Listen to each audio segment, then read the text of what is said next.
The man with the scar reached into the train car, and Mara Lane knew she had 30 seconds to live or disappear.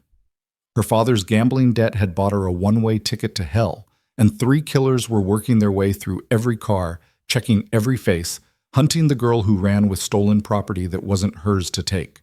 She stumbled down the aisle of the rattling freight car, past sleeping passengers and indifferent faces, until she reached the last bench, where a silent, stone-faced rancher sat alone, staring at nothing, expecting nothing. Mara stopped. Her voice cracked. "Sir, can I hide under your coat?" Before we begin, if you're watching from anywhere in the world, drop a comment with your city name. I want to see how far this story travels.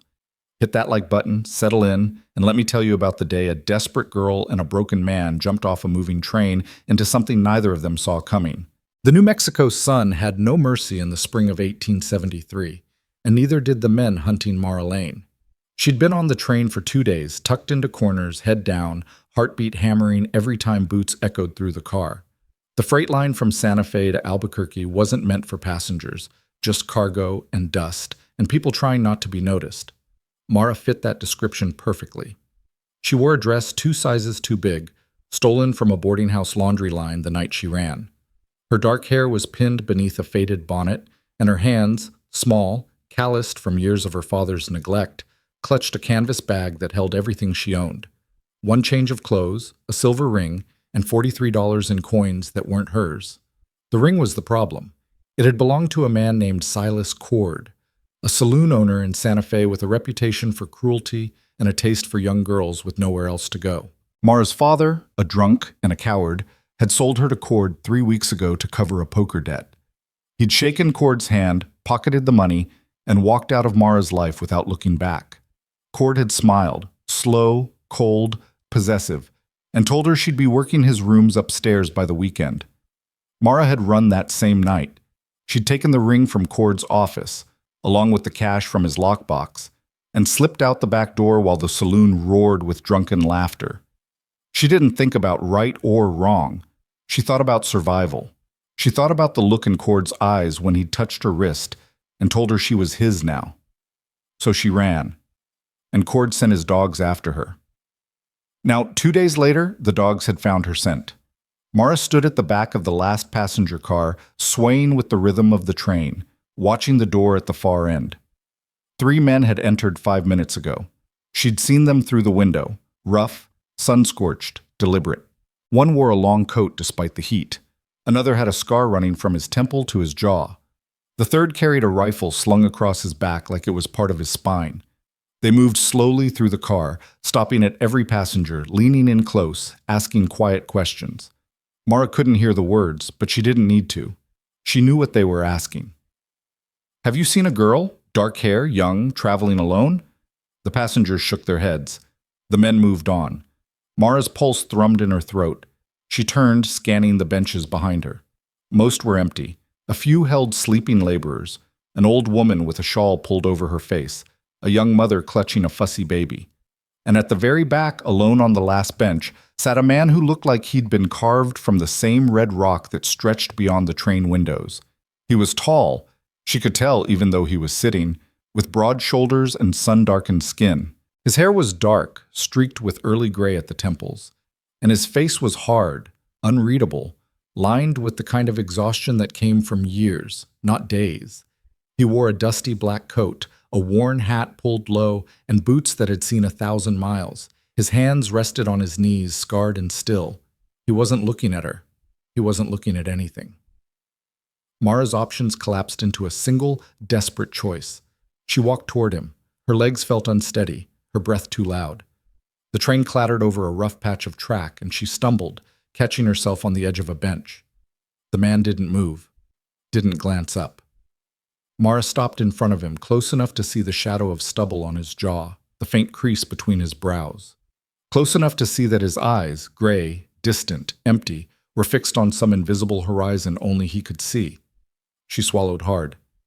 "Sir?" "Nothing." "Sir, please." He blinked, slowly. His gaze shifted, landing on her face with the weight of someone who hadn't expected to be spoken to and didn't particularly want to be.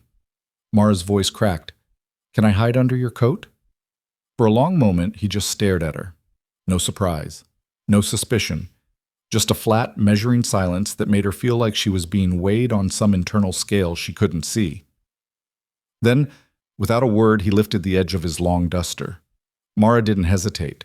She dropped to her knees, slid beneath the heavy fabric, and pressed herself against the bench, her heart slamming so hard she thought it might break through her ribs. The coat fell over her like a curtain, blocking out the light, the world, everything except the smell of leather and dust and something faintly like sage. Above her, the man shifted. She felt the bench creak as he adjusted his position, settling back into stillness. His boots stayed planted. His breathing stayed even. And then the footsteps came. Heavy, deliberate, moving down the aisle. Mara squeezed her eyes shut, her hand clamped over her mouth to muffle the sound of her breath. The footsteps stopped. She heard a voice, low, rough, edged with impatience. "You, rancher." Silence. "I'm talking to you." Still nothing. "You see a girl come through here? Young, dark hair, traveling alone?" A pause. Then, finally, the man above her spoke. His voice was deep, quiet, and carried the kind of weight that didn't need volume. "No." "You sure about that?" "I'm sure." Another pause. Mara could hear the scarred man breathing, could feel the tension coiling in the air like a rattlesnake ready to strike. "You don't look like the helpful type." "I'm not." A soft, humorless laugh. "Fair enough. But if you do see her, you let me know. There's money in it." "Not interested. Suit yourself." The footsteps moved on. Mara stayed frozen, barely breathing, counting the seconds. She heard the men reach the end of the car, heard the door slam as they moved into the next one. Still, she didn't move. Not yet. Above her, the man shifted again, his hand, rough, calloused, tapped once against the bench. She understood. Wait. Minutes passed. The train rumbled on, swaying through the desert heat.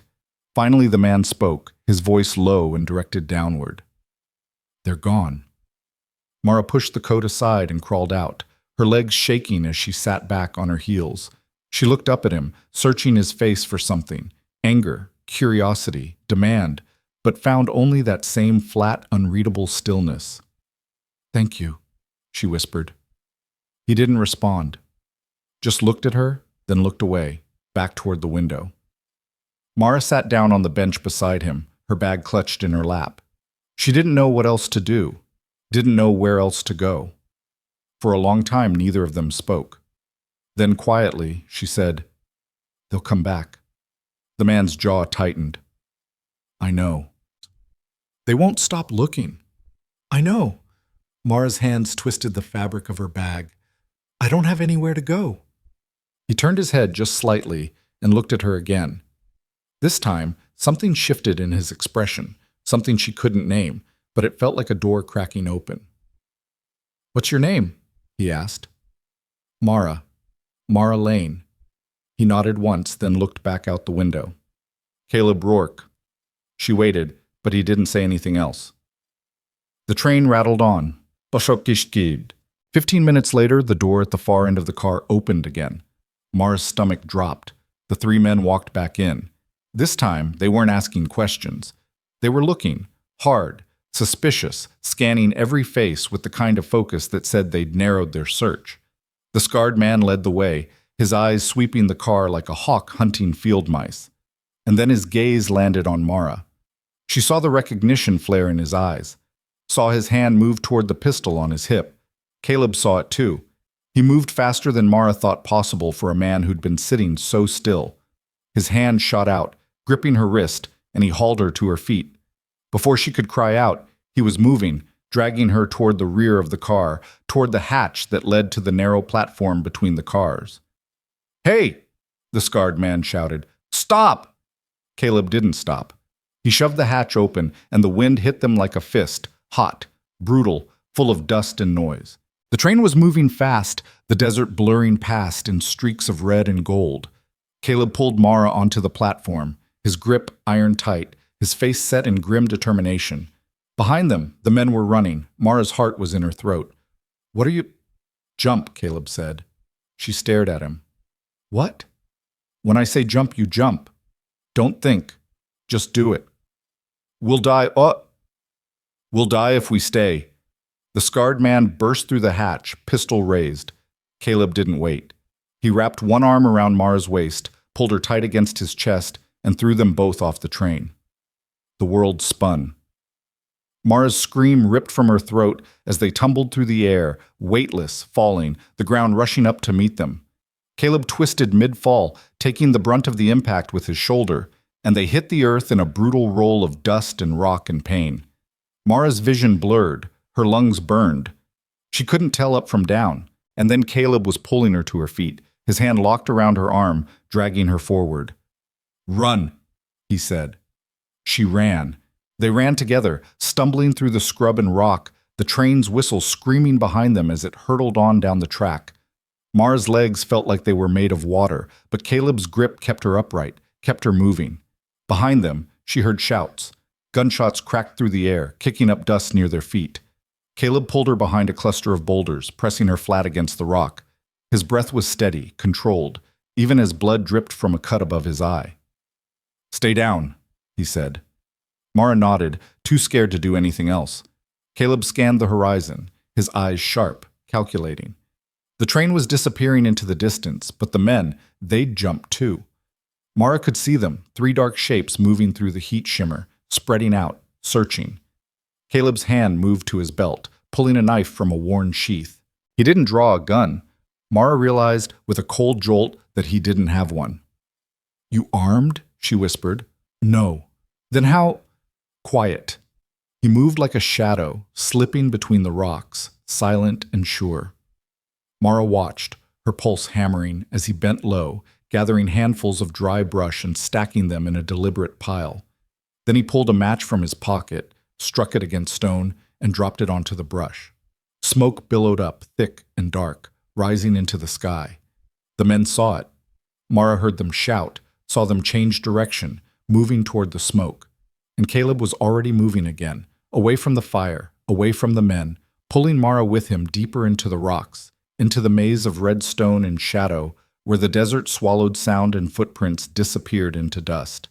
They moved for what felt like hours, though Mara knew it couldn't have been more than 30 minutes. Her legs ached, her lungs burned. But Caleb never slowed, never stopped, his grip steady and sure. Finally, as the sun dipped low and the shadows grew long, he pulled her into a narrow crevice between two towering rocks and pressed a finger to his lips. Mara sank to the ground, gasping for breath. Caleb crouched beside her, listening, watching the horizon. Minutes passed. The desert was silent except for the whisper of wind through stone. And then, in the distance, Mara heard it, the sound of hooves, fading, moving away. Caleb's shoulders relaxed just slightly. "They're gone," he said. Mara's hands were shaking. "For now." Caleb looked at her, his gray eyes steady. "For now," he agreed. She swallowed hard. "Why did you help me?" He didn't answer right away, just studied her face like he was trying to decide if the question even mattered. Finally, he said, "Because you asked." Mara blinked. "That's it?" "That's it." She didn't know what to say to that, didn't know how to process a man who'd risk his life for a stranger just because she'd asked. Caleb stood, brushing dust from his coat. "Come on, we've got a long walk ahead." "Where are we going?" "My ranch. It's about 10 miles northwest." Mara pushed herself to her feet, wincing at the pain in her ribs. "You live out here?" "I do." "Alone?" He hesitated, just for a moment. "Not exactly." Before she could ask what that meant, he was already walking, his long strides eating up the ground. Mara followed, her bag clutched to her chest, her mind spinning with questions she didn't have the strength to ask. And as the sun set behind them, painting the desert in shades of blood and gold, she realized something with quiet, startling certainty. She had no idea who Caleb Rourke was, or why he'd chosen to save her. But she was alive because of him. And for the first time in 3 weeks, she felt something other than fear. She felt hope.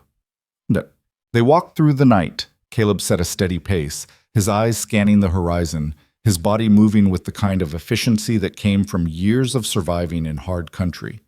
Mara struggled to keep up, her legs trembling with exhaustion, but she didn't complain, didn't ask to stop. She'd learned long ago that survival didn't come with comfort. The desert was alive in the dark, sounds she couldn't name, shadows that moved at the edges of her vision, the distant yip of coyotes echoing through the stillness. But Caleb moved through it all like it was home, like the darkness held no threat he hadn't already faced and conquered. Mara found herself watching him as they walked, trying to understand the man who'd pulled her off a train and thrown both their lives into chaos without hesitation. He was older than her, maybe mid-30s, though the lines on his face suggested hard years that aged a man faster than time. His silence wasn't cold, exactly, but it was absolute. He didn't speak unless he had something to say, and even then his words were spare, stripped down to the bone. But his actions were different. When Mara stumbled over a rock, his hand shot out to steady her before she could fall. When they stopped to rest, he handed her a canteen without being asked, waiting until she'd drunk her fill before taking any for himself. And when the temperature dropped and the desert night turned cold, he shrugged off his coat and draped it over her shoulders, ignoring her protests. "You need it more than I do," was all he said. Mara pulled the coat tight around herself, breathing in the scent of leather and dust, and something indefinably him, and felt tears prick at her eyes. No one had taken care of her in a long time. She wasn't sure she remembered how to let them. They reached the ranch just before dawn. Mara saw it as the sky began to lighten. A low, sturdy house built of adobe and timber, surrounded by split-rail fences and a few scattered outbuildings. It wasn't much, but it was solid, built to withstand wind and weather and time. A thin ribbon of smoke rose from the chimney, and as they approached, Mara heard something that made her heart clench. A child's laughter. Caleb's expression didn't change, but something in his posture shifted, softened, just slightly. The front door opened and a small figure burst out onto the porch. A boy, maybe 6 years old, with a shock of sandy hair and a face full of freckles. He wore overalls too big for his frame and boots that looked like they'd been passed down through 3 generations. When he saw Caleb, his whole face lit up. "Caleb!" he shouted, launching himself off the porch. Caleb caught him mid-leap, swinging the boy up with an ease that suggested this was routine. The boy wrapped his arms around Caleb's neck, chattering a mile a minute. "You were gone forever. Mateo said you'd be back yesterday, but you weren't, and I thought maybe you got eaten by a bear or fell off a cliff or—" He stopped, noticing Mara for the first time. His eyes went wide. "Who's that?" "Jessie," Caleb said, setting the boy down. "This is Mara. She's going to be staying with us for a while." Jessie studied her with the unfiltered curiosity of a child. "Why?" "Because she needs help." "Oh." Jessie considered this, then nodded, apparently satisfied. "Okay. You want breakfast? Mateo made eggs." "In a minute," Caleb said. "Go tell him we're here." Jessie took off running, disappearing back into the house. Mara stared after him, then looked at Caleb. "You didn't mention a son." "He's not my son," Caleb said. He started toward the house, and Mara followed. "Found him 2 years ago, wandering the plains after his parents' wagon got hit by raiders. Took him in." Mara's throat tightened. "And he just stayed? He didn't have anywhere else to go."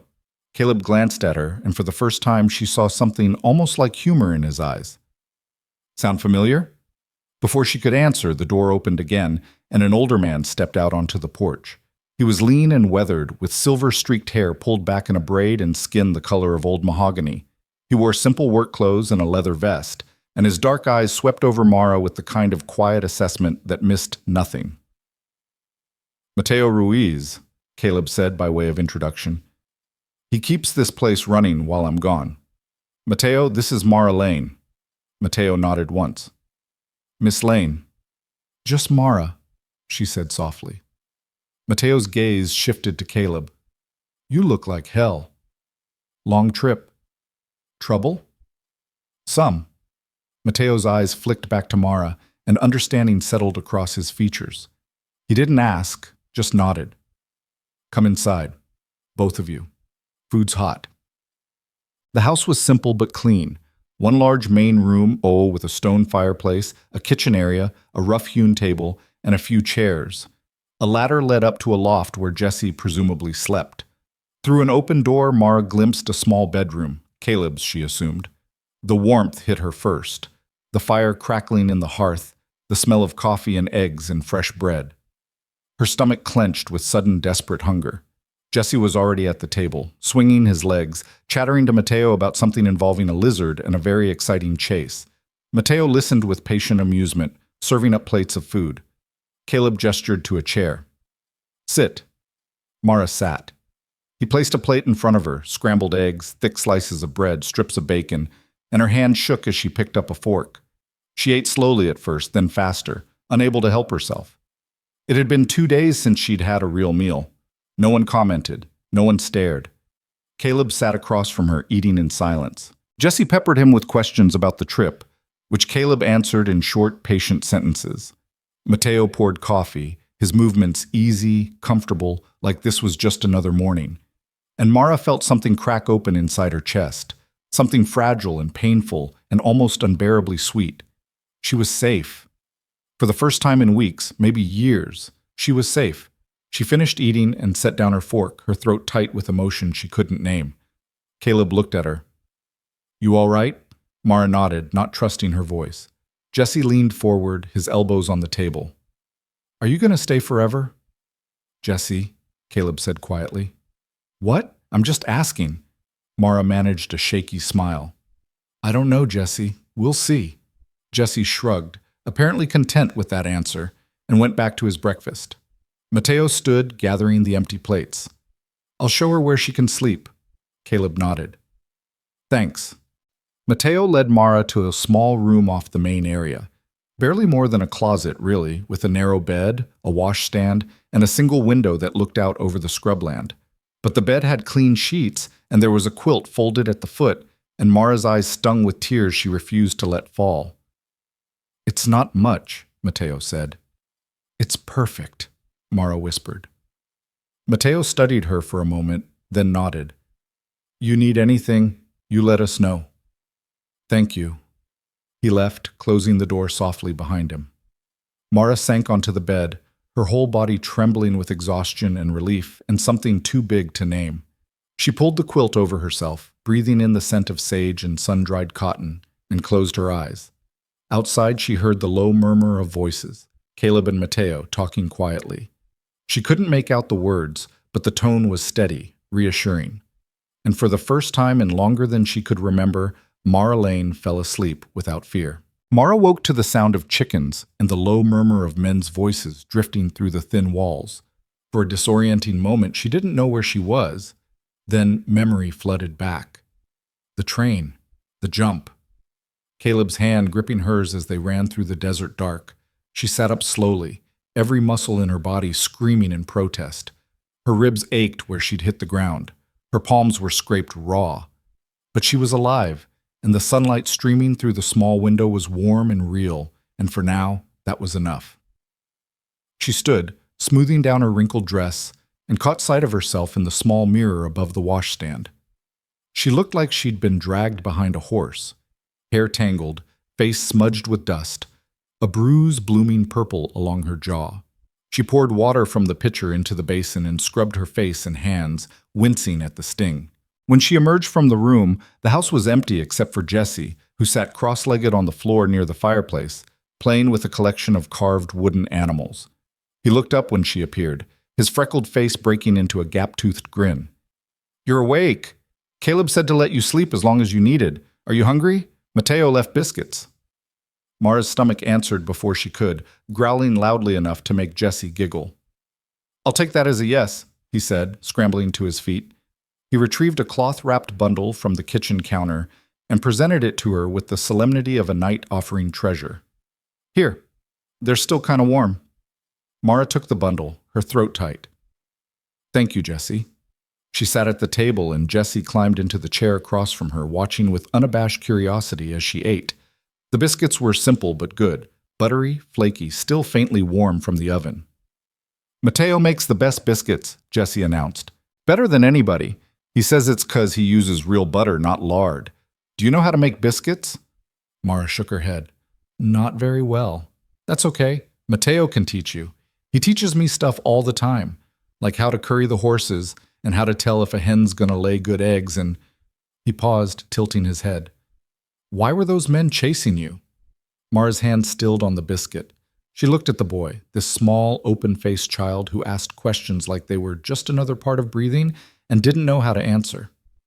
"Because I took something that didn't belong to me," she said finally, choosing honesty over comfort. Jesse considered this. Was it something important? To them, yes. Did you need it?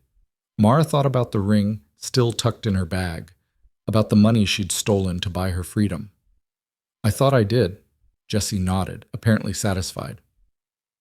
"Caleb says sometimes people do bad things for good reasons.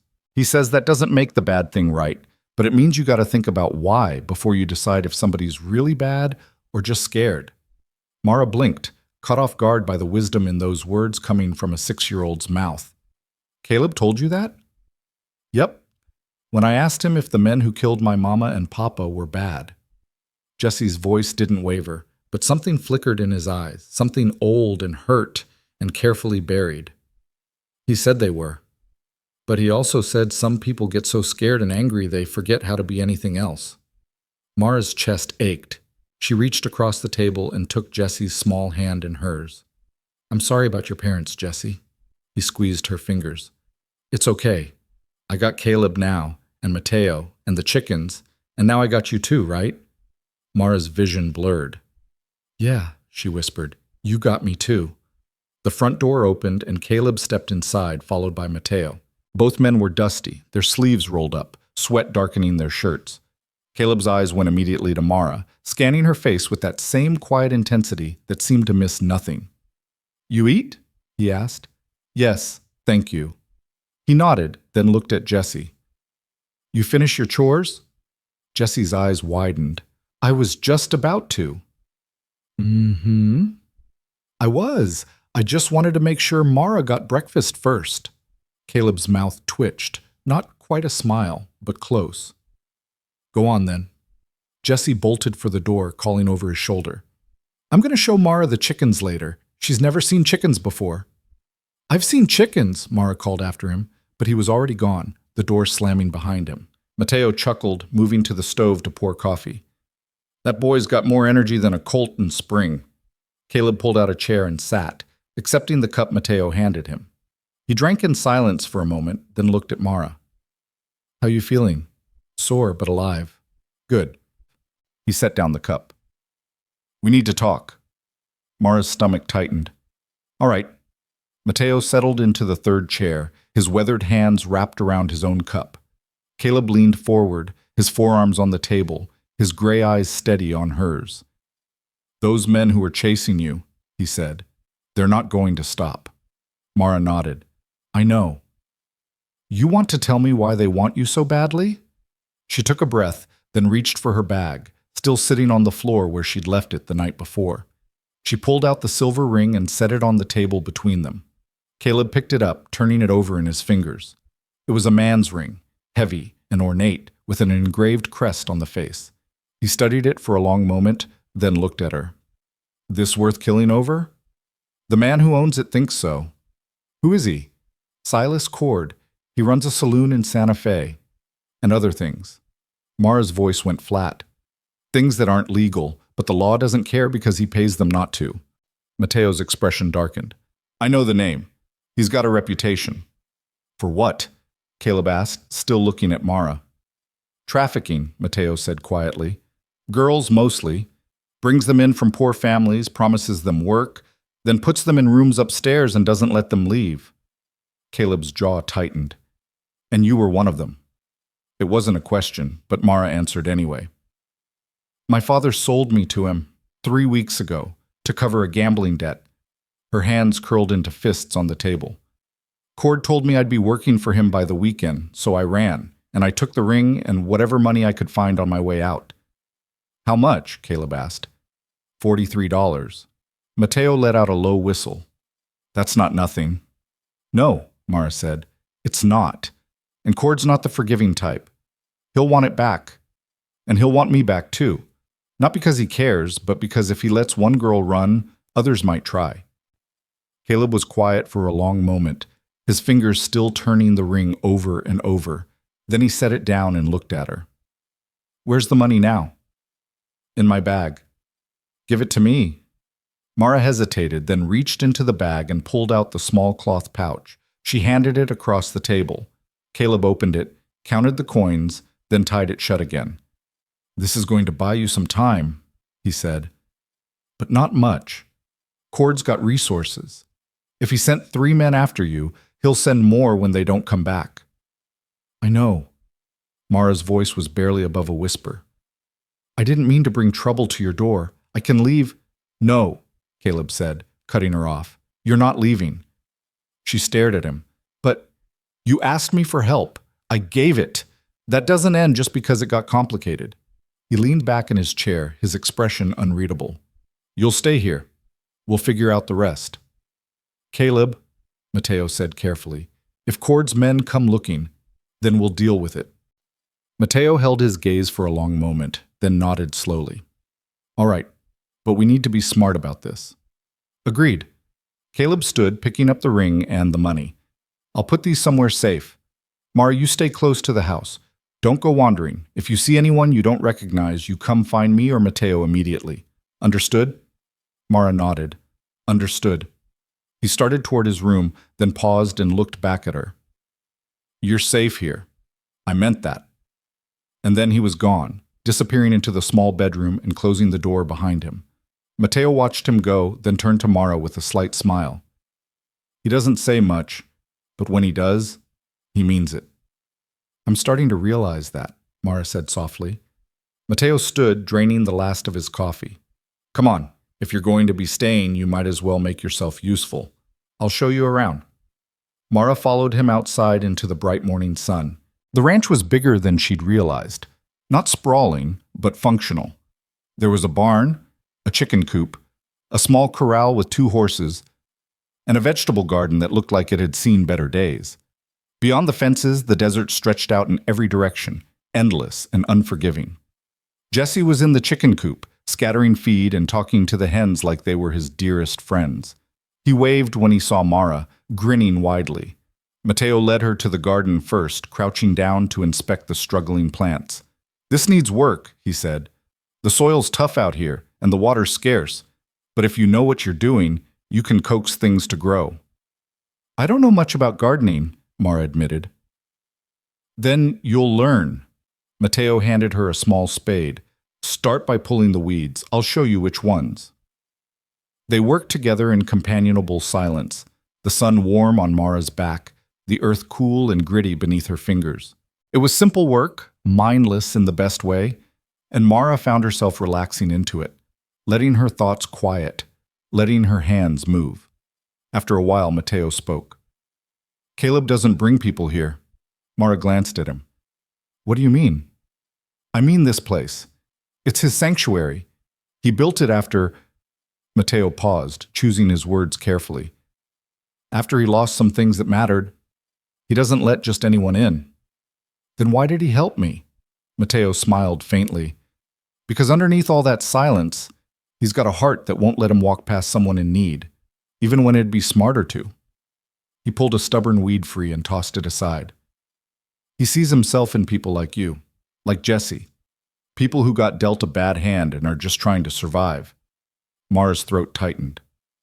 "What happened to him? To make him like this?" Mateo's expression sobered.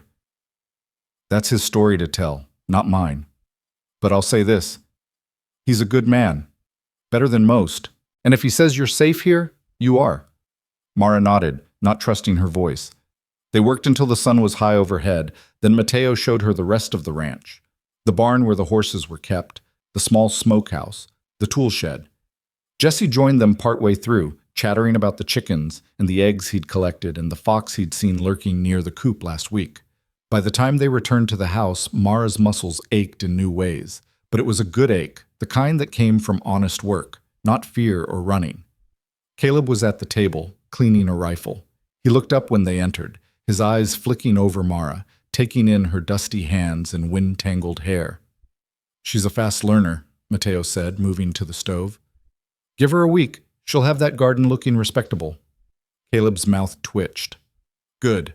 Mara sat down across from him, watching as he worked, his hands steady and sure, the movements practiced and efficient. There was something almost meditative about it, the way he handled the weapon with respect and care. Do you expect trouble? She asked quietly. I always expect trouble. He didn't look up. That way I'm ready when it comes. Jesse climbed into the chair beside Mara, swinging his legs. Can I help with dinner, Mateo? You can set the table, Mateo said. Jesse groaned but obeyed, hopping down to gather plates and utensils. Mara stood to help, but Mateo waved her off. You've done enough for today. Sit. Rest. So she sat, feeling strangely out of place in this quiet domesticity, this life that felt so far removed from the chaos she'd left behind. But as the afternoon light slanted golden through the windows, and Jesse chattered about his day, and Mateo hummed softly while he cooked, Mara felt something unfamiliar settle over her. Peace. It was fragile, she knew, temporary, but it was real. And she held on to it with both hands. That night, after dinner, simple stew and bread, eaten around the table with easy conversation, Mara helped clean up while Caleb took Jesse upstairs to the loft for bed. She could hear the boy's voice through the ceiling, asking 100 questions, and Caleb's low, patient answers. Mateo dried the last dish and set it aside. He's good with the boy, he said. I can see that, Mara said softly. Jesse needed someone like Caleb, and Caleb needed someone to care for. Worked out for both of them. Mateo folded the towel and hung it on a hook. You staying long term or just until things settle? Mara looked down at her hands. I don't know. I don't want to be a burden. You're not a burden. You're a person who needs help. There's a difference. Before Mara could respond, Caleb came down the ladder, his footsteps soft on the wooden floor. He looked at Mateo. I'm taking first watch tonight. Mateo nodded. Wake me at midnight. Will do. Mara frowned. Watch. You think they'll come tonight? Don't know, Caleb said, but I'm not taking chances. He moved to the door, picking up the rifle he'd cleaned earlier. Mara stood, her heart suddenly racing. Can I come with you? Caleb turned, studying her face. You don't need to. I know, but I want to. He considered for a moment, then nodded. Get a shawl. It's cold out. Mara grabbed the shawl Mateo had lent her earlier and followed Caleb outside. The night was clear and vast, the stars scattered across the sky like diamond dust. The air was cold and clean, carrying the scent of sage and distant rain. Caleb led her to a spot near the fence line where he had a clear view of the approach to the ranch. He leaned against a post, the rifle resting in the crook of his arm, his eyes scanning the horizon. Mara stood beside him, pulling the shawl tight around her shoulders. For a long time, neither of them spoke. Then quietly Mara said, Why did you really help me? Caleb didn't answer right away. He just kept watching the darkness, his profile sharp against the starlight. Finally he said, A long time ago, I needed help. And somebody gave it to me, no questions asked, no conditions. He paused. I guess I figure I owe the world the same. What happened to you? His jaw tightened. Nothing that matters now. Mara wanted to press, but something in his tone told her not to. So instead she said, Thank you for everything. Caleb looked at her then, really looked at her, and for a moment she saw something flicker in his eyes, something raw and unguarded and almost unbearably sad. You don't need to thank me, he said. You just need to stay alive. Mara's breath caught. I'm trying. I know. He turned back to the darkness. And I'll make sure you do. They stood together in the quiet, the night stretching out around them, vast and cold and full of unseen dangers. But Mara didn't feel afraid. Not with Caleb beside her, solid and steady and unbreakable. She didn't know what tomorrow would bring. Didn't know if Cord's men would find them or what would happen if they did. But tonight, she was safe. And that was enough. 3 days passed in a rhythm Mara had never known. Work and rest, simple meals shared around the table, Jesse's laughter filling the spaces between silence. She fell into the routine without meaning to, helping Mateo in the garden, learning to gather eggs without spooking the hens, mending clothes by lamplight, while Caleb read to Jesse from a worn book of frontier tales. She watched Caleb when she thought he wasn't looking, Watch the way he moved through the world with quiet purpose, the way he listened to Jesse with infinite patience, the way his eyes never stopped scanning the horizon, always vigilant, always ready. And she wondered what it would be like to live here, really live here, not as a fugitive hiding from the past, but as someone who belonged. On the fourth morning, everything changed. Mara was in the garden pulling weeds with Mateo when Jesse came running from the house, his face pale. "Mateo, Caleb says come quick." Mateo was on his feet instantly, his hand going to the knife at his belt. "What's wrong?" "Riders," Jesse said, his voice shaking. "3 of them, coming up the east road."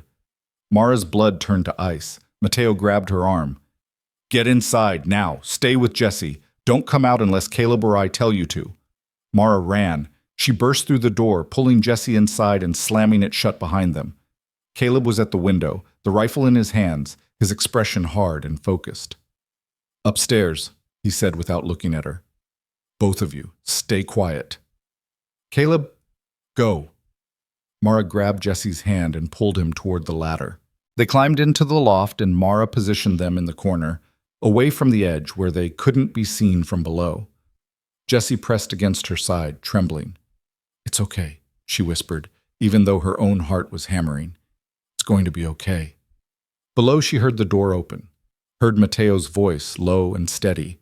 And then, cutting through it all, a voice she recognized, rough, cold, edged with cruel amusement. The scarred man from the train. "Well, well," he said. "Nice little place you got here, rancher. Quiet, peaceful. Be a shame if something happened to it." Caleb's voice was flat, emotionless. "State your business." "You know our business. We're looking for a girl, dark hair, young, traveling alone. We tracked her to that train, and we tracked you jumping off it with her." A pause. "So where is she?" "Gone." "Gone where?" "Don't know. Don't care." The scarred man laughed, a sound like gravel scraping bone. "You expect me to believe that? You risk your neck jumping off a moving train with a girl you don't even know, and then you just let her walk off into the desert?" "Believe what you want." "See, that's the thing. I don't believe you. I think she's here, and I think you're hiding her." "Think whatever you want. Doesn't make it true." Mara heard footsteps, heavy boots on the wooden floor. She pressed her hand over Jesse's mouth, her own breath shallow and silent.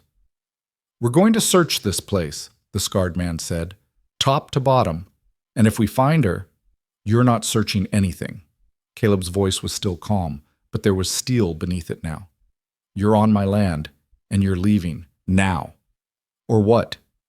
Or I'll put a bullet in you and bury you where no one will ever find you." Silence. Then the scarred man spoke again, his voice lower, more dangerous. "You threatening me, rancher? I'm making you a promise." Another pause. Then the sound of a gun being cocked. Mara's heart stopped. "Caleb," Mateo said quietly. A warning. "I see 3 of you," Caleb said, "and I've got a Winchester that holds 15 rounds. You want to find out how many I can put in you before you hit the ground? Go ahead and try." The tension was suffocating.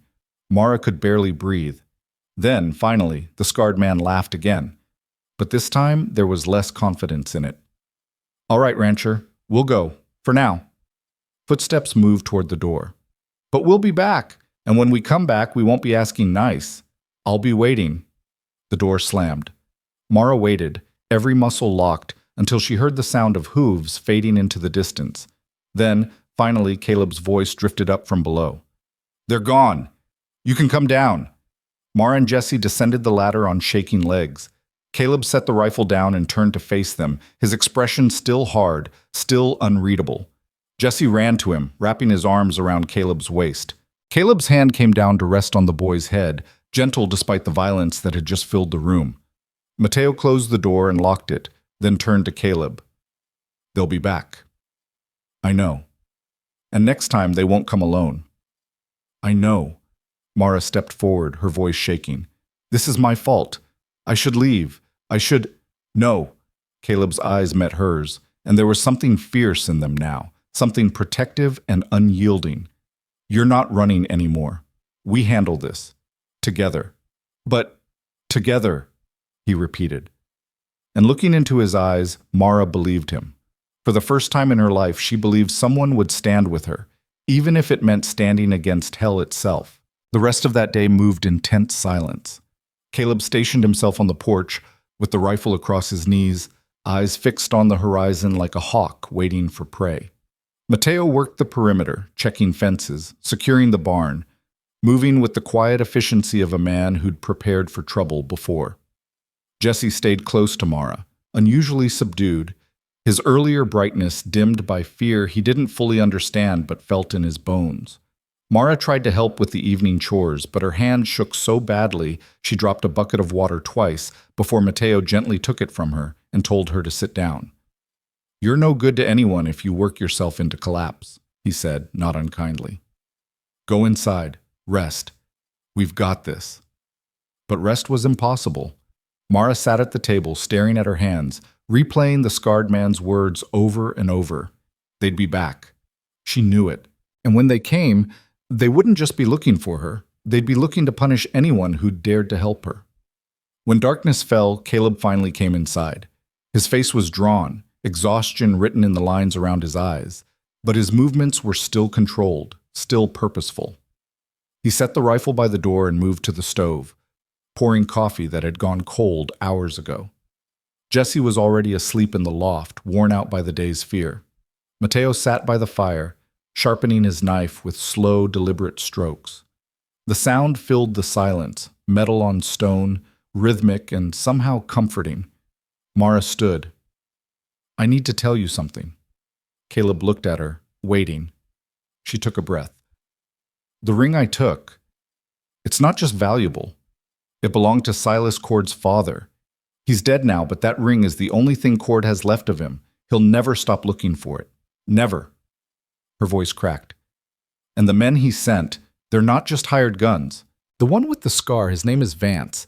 He's Cord's cousin. This is personal for him." Caleb set down the cup. "Why didn't you tell me this before?" "Because I was afraid you'd send me away if you knew how bad it was." "And now?" "Now I think you deserve the truth, even if it means you change your mind." Caleb was quiet for a long moment, his gray eyes searching her face. Then he pulled out a chair and sat down, gesturing for her to do the same. "I'm not sending you away," he said. "But I need to know everything, no more secrets." So Mara told him. She told him about her mother dying when she was 8, about her father's descent into drinking and gambling, about the years she'd spent trying to hold their small household together while he threw away every penny they had. She told him about the night Cord came to their door, about the handshake that sold her like livestock, about the look in Cord's eyes when he told her what her new life would be. And she told him about the ring, how she'd seen it sitting on Cord's desk, how she'd known instinctively that taking it would hurt him in a way stealing money never could, how she'd grabbed it in a moment of desperate rage and run without looking back. "I wanted to hurt him," she said, her voice barely above a whisper. "I wanted him to feel something he couldn't buy back or replace. I wanted him to know what it felt like to lose something that mattered." Caleb listened without interruption, his expression unreadable. When she finished, he leaned back in his chair and was silent for so long Mara thought he might not respond at all. Then he said, "Do you regret taking it?" Mara considered the question honestly. "I regret what it's cost you. And Mateo and Jesse, but do I regret hurting Cord? No, I don't." Caleb's mouth twitched, almost a smile, but not quite. "Good. You shouldn't." Mateo looked up from his knife. "The question is what we do now. Those men will come back, probably with more. We can't hold off an army." "No," Caleb agreed. "But we don't need to hold them off forever, just long enough." "Long enough for what?" Caleb stood, moving to the window. "For me to go to Santa Fe and end this." Mara's blood went cold. "What? No, Caleb, you can't." "I can, and I will." He turned to face her. "Cord wants his ring back. I'll give it to him, along with the money. And I'll make it clear that if he or any of his men come near you again, I'll burn his saloon to the ground with him inside it." "He'll kill you," Mara said, her voice rising. "You don't know him. You don't know what he's capable of. And he doesn't know what I'm capable of." Caleb's voice was flat, final. "I've dealt with men like Cord before. Bullies who think money and fear make them untouchable. They're not. Mateo set down the knife. You go alone. You're a dead man. Then come with me. And leave Jesse and Mara here unprotected? Not a chance. Caleb's jaw tightened. Then I'll wait until I can arrange for someone to watch the ranch. There's no time, Mateo interrupted. They could come back tomorrow. Tonight even. The three of them stood in tense silence, the weight of impossible choices pressing down on them. Finally, Mara spoke. What if I go with you? Both men turned to stare at her. Absolutely not, Caleb said. Why not? I'm the one he wants. If I go to him, give back what I took, maybe he'll let this end. He won't, Caleb said flatly. Men like Cord don't forgive. They punish. You walk into Santa Fe, you're walking into a cage you'll never leave. Then what do you suggest? Mara's voice shook with frustration and fear. Because I can't just sit here and wait for him to come kill everyone I care about. The words hung in the air, raw and unguarded. Mara realized what she'd said, admitted, and felt heat rise to her cheeks. But she didn't take it back.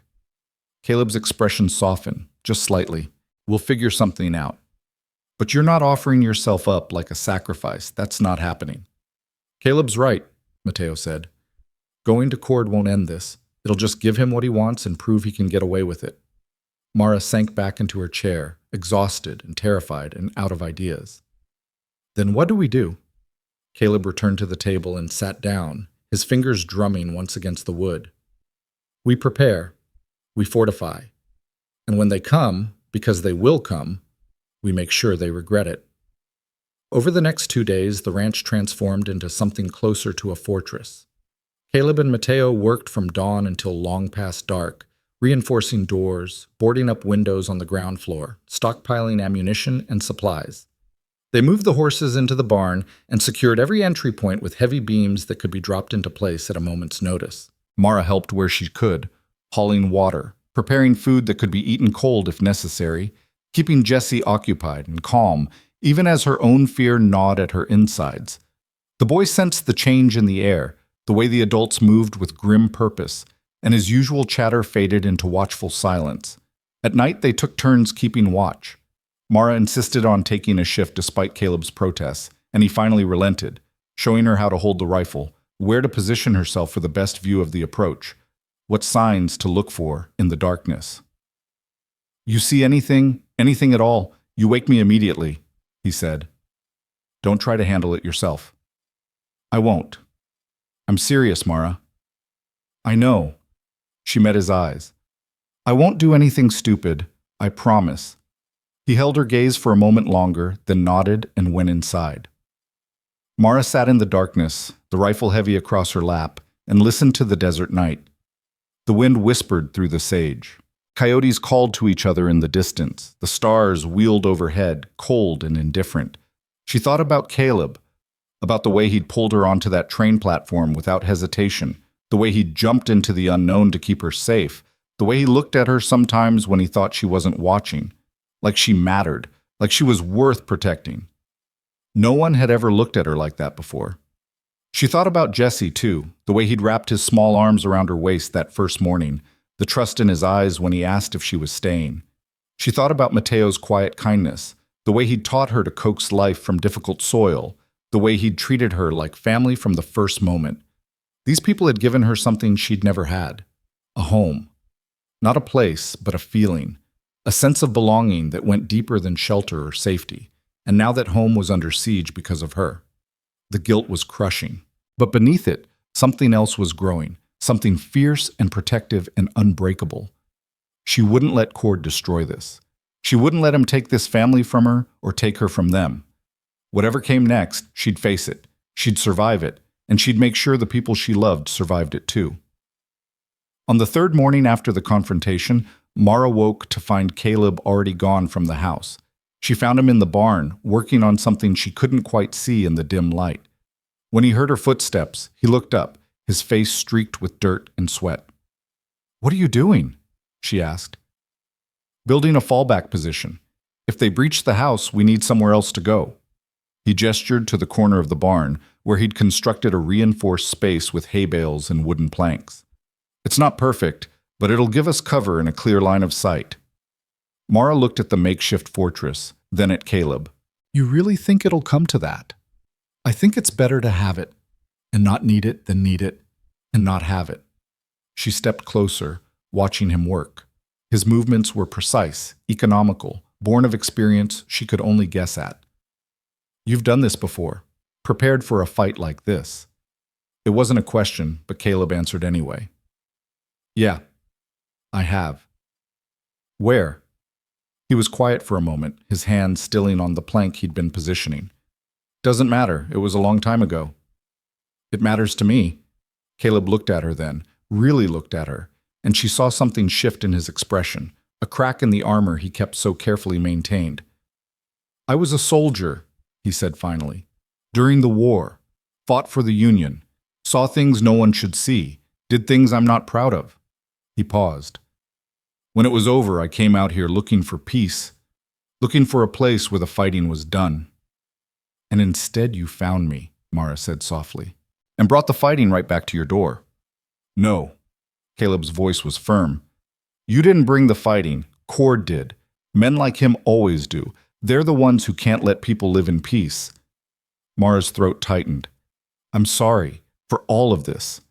Caleb set down the plank and turned to face her fully. Stop apologizing. You didn't do anything wrong. You survived. That's not something to be sorry for. But you shouldn't have to, Mara. He took a step closer, and suddenly the space between them felt very small. I chose to help you. I chose to let you stay. And I'd make the same choice again, knowing everything I know now. You understand? She nodded, not trusting her voice. Caleb held her gaze for another moment, then turned back to his work. Go get some breakfast. You'll need your strength. Mara left the barn, her heart pounding for reasons that had nothing to do with fear. That afternoon, Jesse found her in the garden, pulling weeds with mechanical focus. He sat down beside her, his small face serious. Are the bad men going to come back? He asked. Mara considered lying, then decided he deserved the truth. Probably. Are they going to hurt us? Not if we can help it. Jesse was quiet for a moment, digging his fingers into the dirt. I'm scared. Mara set down her spade and pulled him close. Me too, Jesse. Me too. But Caleb's not scared, and Mateo's not scared. They're scared, Mara said gently.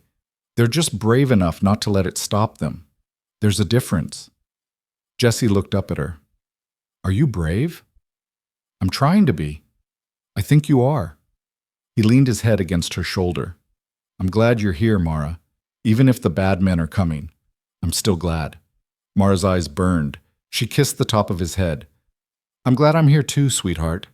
They sat together in the garden, surrounded by stubborn plants fighting to grow in harsh soil, and Mara thought about resilience, about how life found a way to bloom even in the hardest places, about how sometimes surviving was its own kind of victory. That night, they ate dinner in near silence, simple beans and cornbread, washed down with weak coffee. Jesse fell asleep with his head on the table, and Caleb carried him up to the loft without waking him. Mara and Mateo cleaned up, while Caleb took first watch. When the dishes were done, Mateo sat down across from her, his weathered hands folded on the table.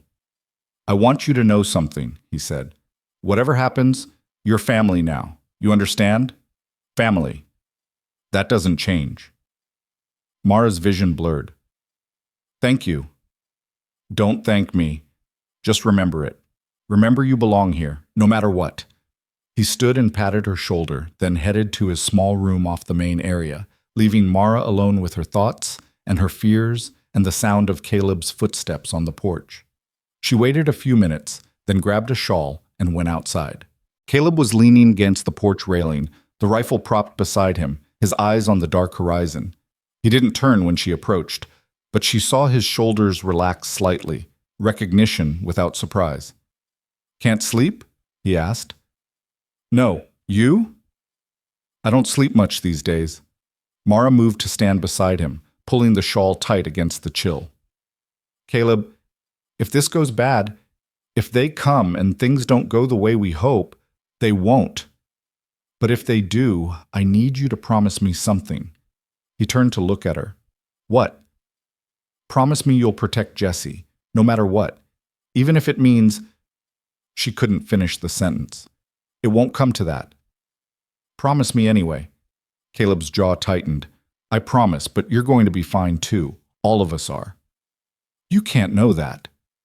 "No, but I can fight like hell to make it true." Mara looked at him, at this man who'd become her anchor, her protector, her unexpected salvation, and felt something break open in her chest, something that had been locked away for so long she'd forgotten it was there. "Why are you doing this?" she whispered. "Really? Why risk everything for someone you barely know?" Caleb was quiet for a long moment.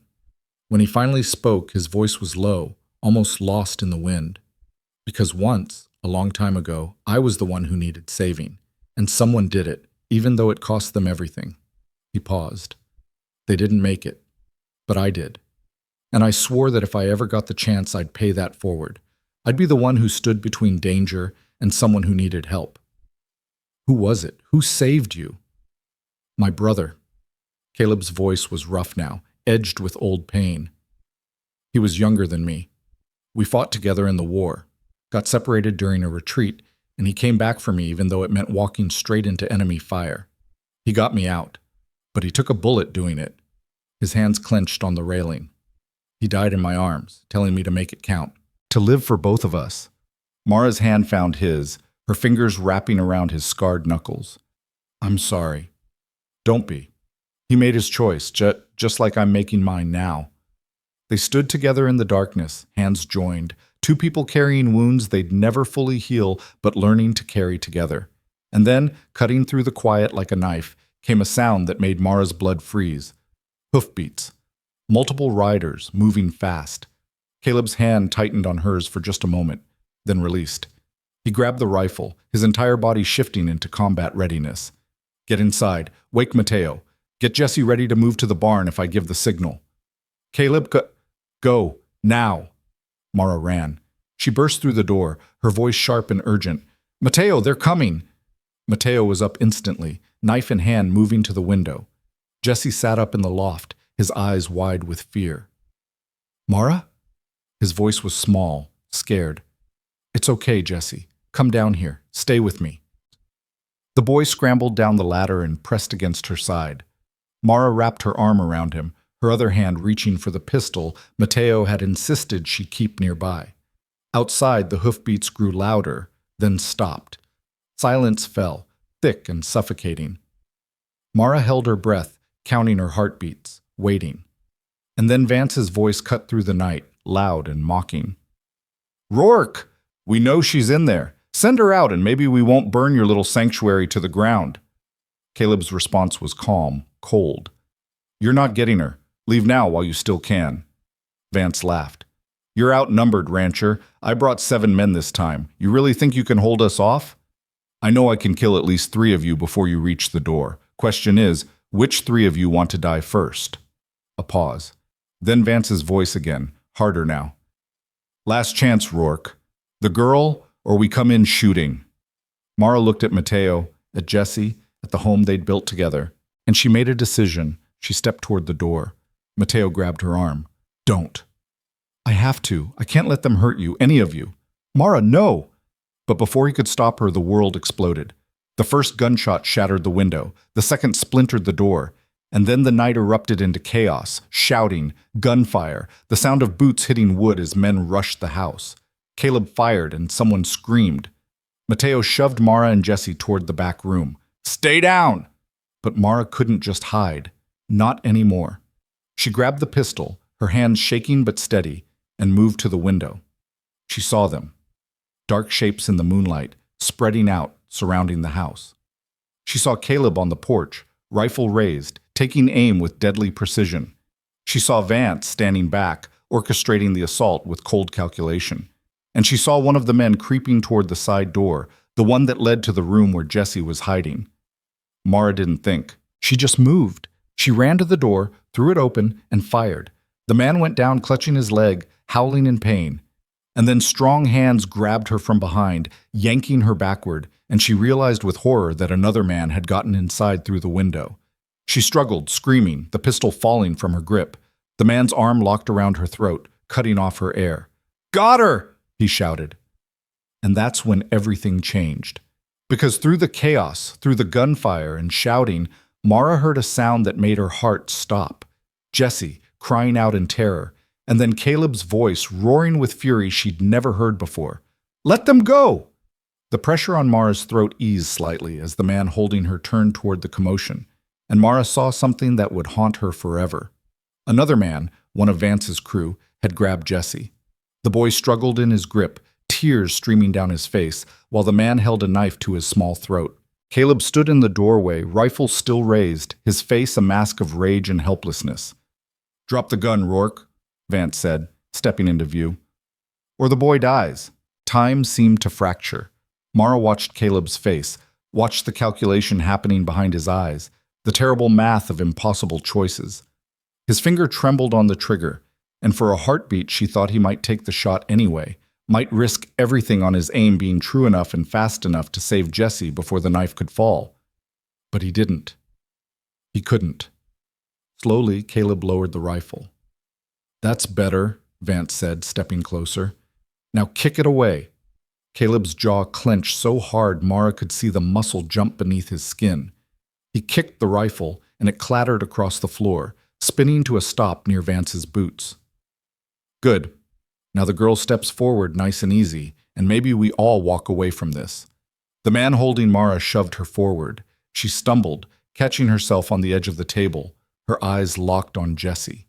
The boy's face was white with terror, tears streaming down his cheeks, his small hands clutching at the arm around his chest. It's okay, Jesse, Mara said, forcing her voice to stay calm even as her heart shattered. It's going to be okay. Touching, Vance said. He gestured to the man holding the boy. Bring him here. The man dragged Jesse forward, the knife still pressed to his throat.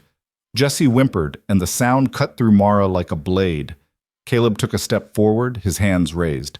You got what you came for. Let the boy go. I don't think so. See, I think we'll keep him. Insurance, in case your friend here decides to run again. Vance smiled, cold and cruel. Or maybe I'll just cut his throat anyway, teach you what happens when you interfere in Silas Cord's business. No!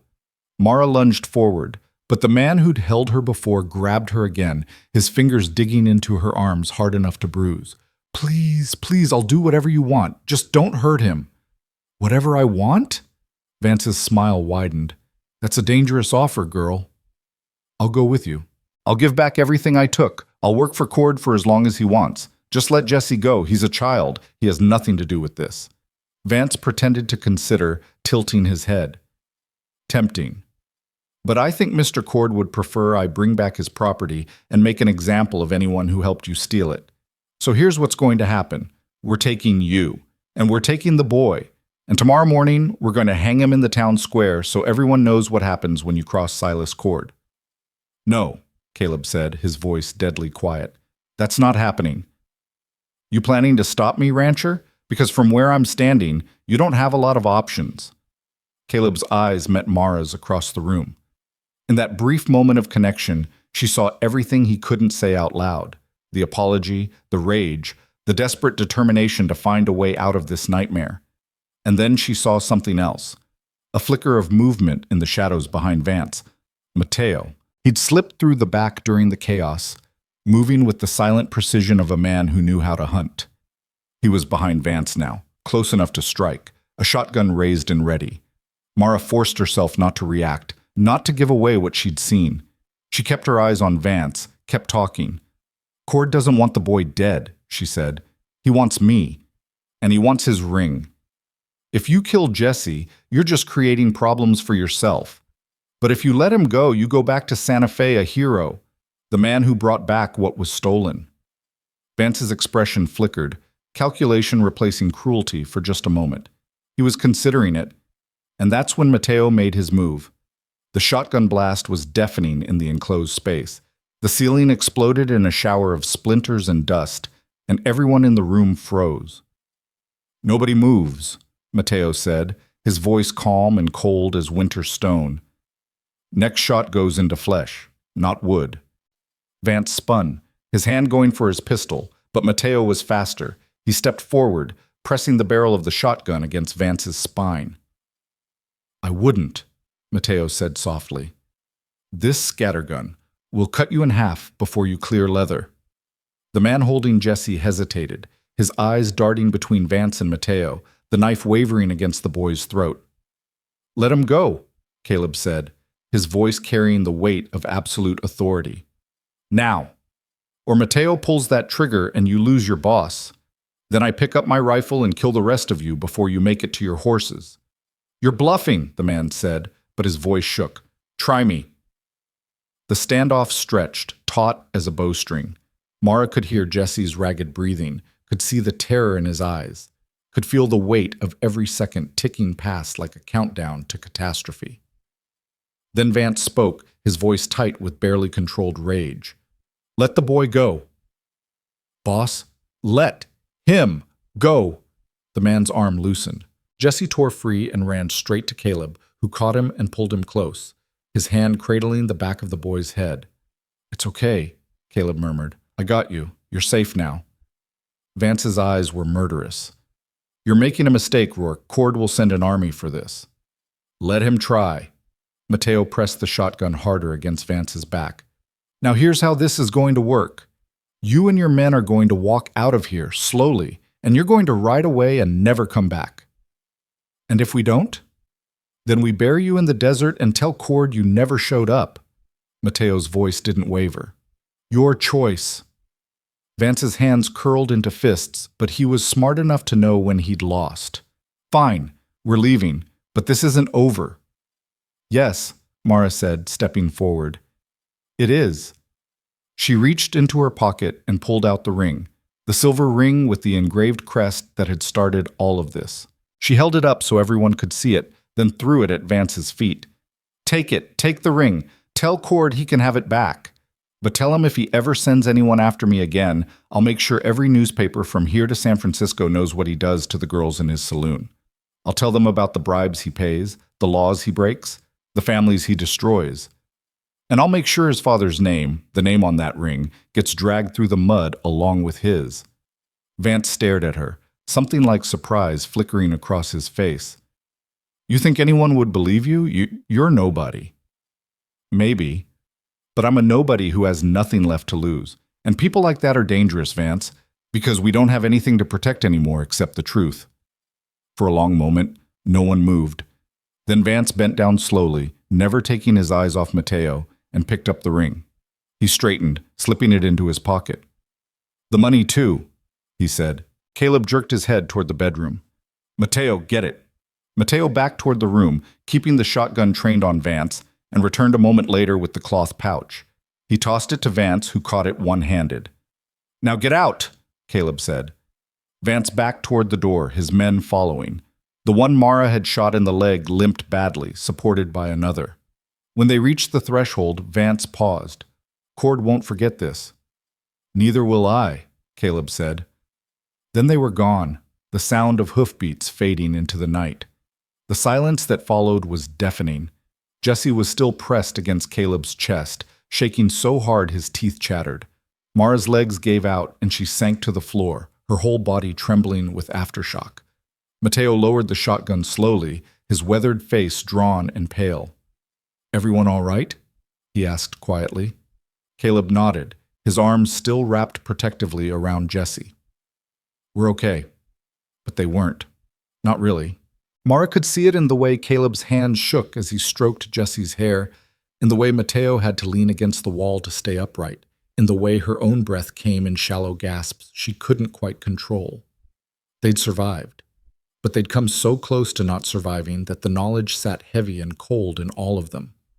Mateo moved to the door and barred it, then went to the windows and checked the boards. They're gone, for now. They won't come back, Mara said, her voice hollow. Vance got what he came for, the ring, the money. He'll tell Cord it's settled. You sure about that? Mateo asked. No, but I gave him a reason to let it go. And men like Cord, they care about their reputations more than anything. If there's even a chance I'd follow through on my threat, he won't risk it. Caleb finally released Jesse, crouching down to look the boy in the eye. You okay, son? Jesse nodded, but his eyes were huge and wet. I was so scared. I know, But you were brave. You didn't panic. You did good. I thought he was gonna... Jesse's voice cracked and fresh tears spilled over. Caleb pulled him close again. But he didn't. You're safe. We're all safe. Jesse buried his face in Caleb's shoulder and cried, deep, wrenching sobs that seemed to come from somewhere ancient and primal. Caleb held him through it, murmuring quiet reassurances, one hand rubbing slow circles on the boy's back. Mara watched them, her own tears streaming silently down her face. She'd done this. Her choices, her desperation, had brought violence to their door and put this innocent child in danger. The guilt was crushing. Mateo seemed to read her thoughts. He crossed the room and crouched beside her, his calloused hand gentle on her shoulder. This wasn't your fault. Yes, it was. No, it was Cord's fault. It was your father's fault. It was the fault of every man who thinks he can own another person. Mateo's voice was firm.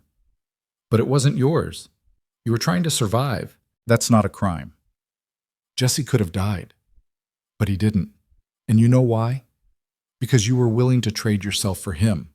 You were ready to walk back into hell to save him. Mateo squeezed her shoulder.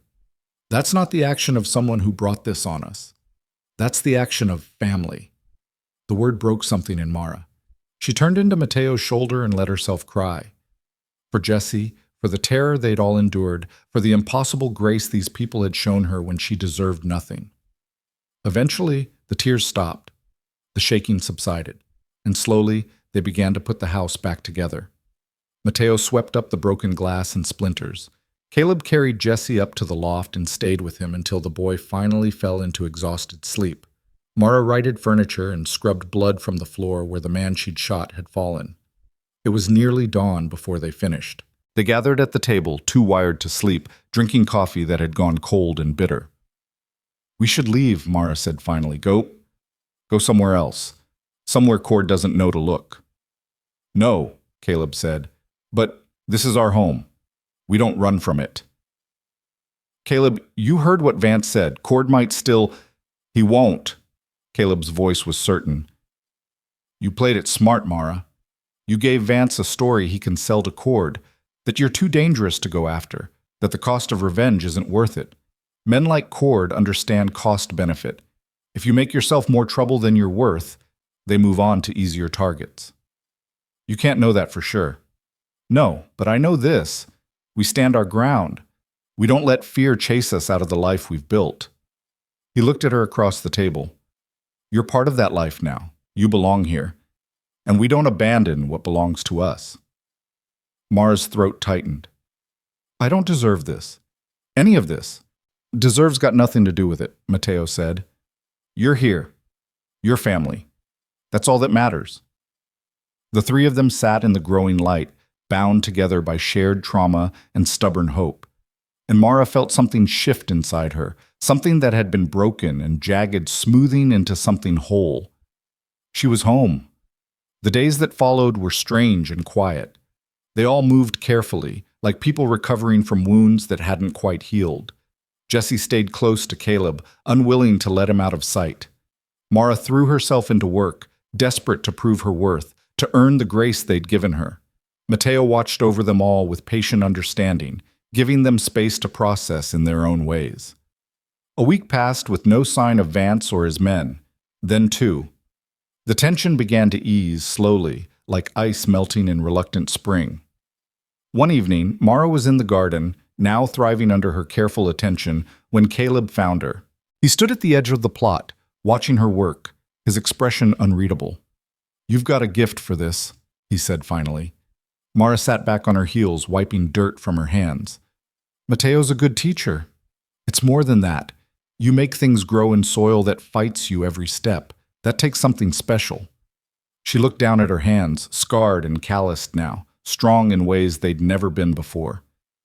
I never had the chance to grow anything before. It feels good. Making something instead of just surviving. Caleb was quiet for a moment. Then he said, I've been thinking. About what? About what you said. That night when Vance was here. About having nothing left to lose. Mara's heart clenched. Caleb, I don't want you to feel that way. Like you're just surviving, like you've got nothing. He paused, choosing his words carefully. I want you to have something. Something that's yours. Something worth protecting. I do have something. I have this, the ranch. You and Mateo and Jesse. I know. But I want you to have it for real. Not just as a place you're hiding, but as a home you choose. He reached into his pocket and pulled out a folded piece of paper. I went into town yesterday, talked to a lawyer. This is a deed, a quarter share of this ranch in your name. Mara stared at the paper, unable to process what he was saying. What? No, Caleb, I can't. You can. You will. He pressed the paper into her hands. This ranch, it's not just mine. It never was. Mateo owns a quarter too, earned through years of partnership. Jesse will inherit a quarter when he comes of age, and now you have a quarter. You're not a guest here, Mara. You're an owner, a partner, family. Tears blurred her vision. Why would you do this? Because you asked me to hide you under my coat, and I said yes. And that yes didn't have an expiration date. His voice roughened. Because you were willing to trade your life for Jesse's without thinking twice. Because you belong here, and I want you to know it, to feel it, to have proof that this is yours as much as it's mine. Mara looked at the deed through her tears, at her name written in careful script next to his. I don't know what to say. Don't say anything. Just stay. Build something here. Make it grow. He glanced at the garden, then back at her. You're good at that. Before she could respond, Jesse's voice rang out from the house. Caleb, Mateo says dinner's ready. Caleb smiled, a real smile, rare and transformative. Come on, let's eat. He started toward the house, and Mara followed, clutching the deed like a lifeline. Halfway there, she stopped. Caleb? He turned back. Thank you for everything, for saving me, for keeping me, for making me believe I could be more than what my father sold me as. Caleb's expression softened. You were always more than that, Mara. I just gave you a place where you could figure it out. That night, after dinner, Mara sat on the porch while the others settled in for the evening.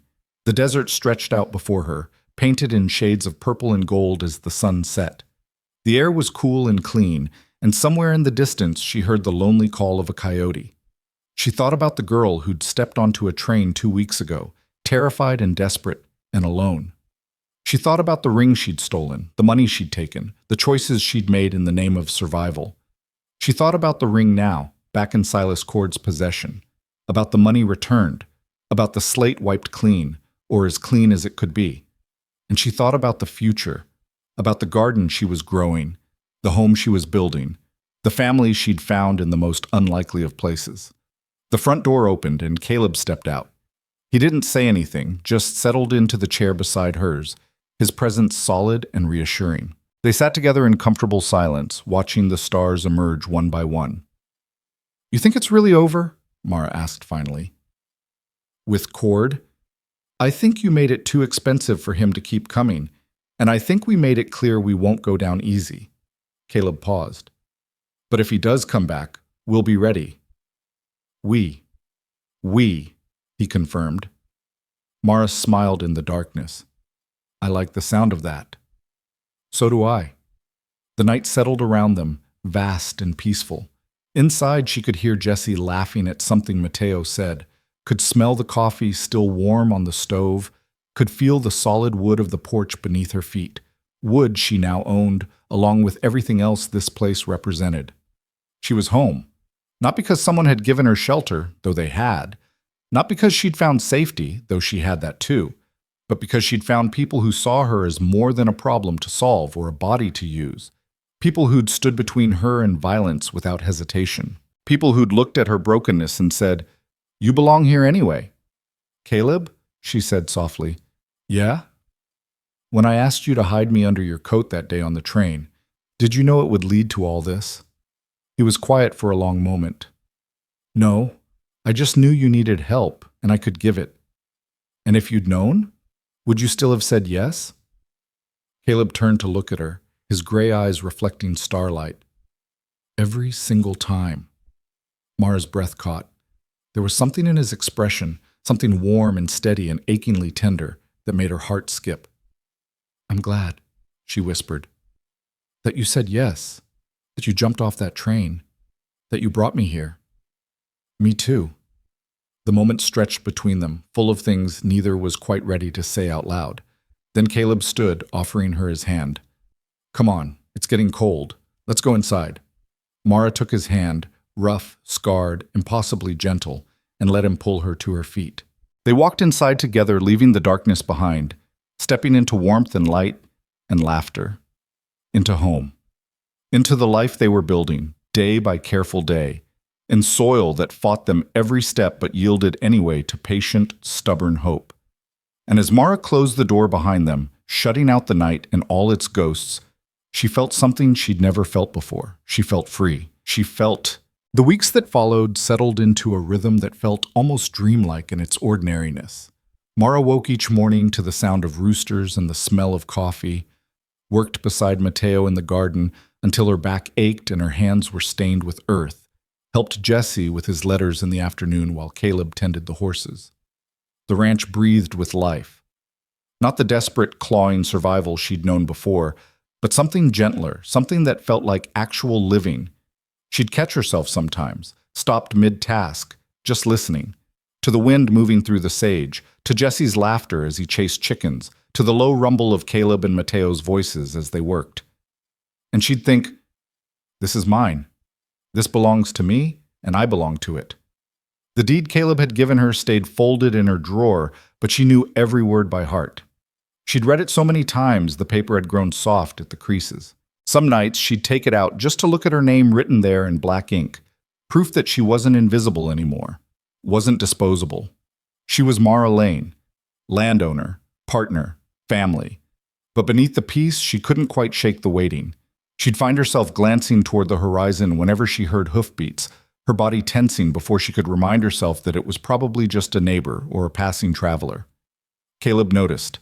He didn't say anything, but she'd catch him watching her with those steady gray eyes, and she knew he understood. One morning, nearly a month after Vance had left, Mara was hanging laundry when she heard riders approaching. Her hand stilled on the sheet she was pinning, her heart immediately jumping into her throat. But when she turned, she saw only 2 horses, and the men riding them wore badges that caught the sunlight. Lawmen. Caleb emerged from the barn, his hand resting casually on the knife at his belt. Mateo appeared from around the side of the house, his posture relaxed but ready. They'd learned to be cautious. The older of the 2 lawmen dismounted, a weathered man with silver in his beard and kind eyes that had seen too much. His companion stayed on horseback, younger, watchful. "Caleb Rourke?" the older man asked. "That's me." "I'm Marshal Bennett from Santa Fe. This is Deputy Hayes. We're looking for a young woman named Mara Lane. We were told she might be here." Mara stepped forward before Caleb could answer, her chin lifted despite the fear coursing through her. "I'm Mara Lane." The marshal's eyes softened when he looked at her. "Miss Lane, I need to ask you some questions about Silas Cord." "He sent you?" Her voice came out steadier than she felt. "No, ma'am, he didn't." The marshal glanced at Caleb. "Mind if we step inside? This might take a while." They gathered around the table, Mara, Caleb, Mateo, and the 2 lawmen. Jesse had been sent to feed the chickens, far enough away not to hear. The marshal pulled out a notebook, his movements deliberate and careful. 3 weeks ago, a young woman named Sarah Brennan walked into my office," he began. "She was in bad shape, bruised, half-starved, terrified. She told me she'd escaped from Silas Cord's saloon, where she'd been held against her will for nearly 2 years. Mara's hands clenched in her lap. Sarah told me about other girls. 14 of them, all being kept in rooms upstairs, all forced to work for Cord with no way out. She gave me names, dates, details." The marshal's expression hardened. "She also told me about you, Miss Lane. Said you ran about a month ago, and that Cord sent men after you. She heard them talking about it before she got away herself." "Is she all right?" Mara whispered. "Sarah? She's safe. She's staying with a church family in Santa Fe, helping us build our case." He leaned forward. "But we need more.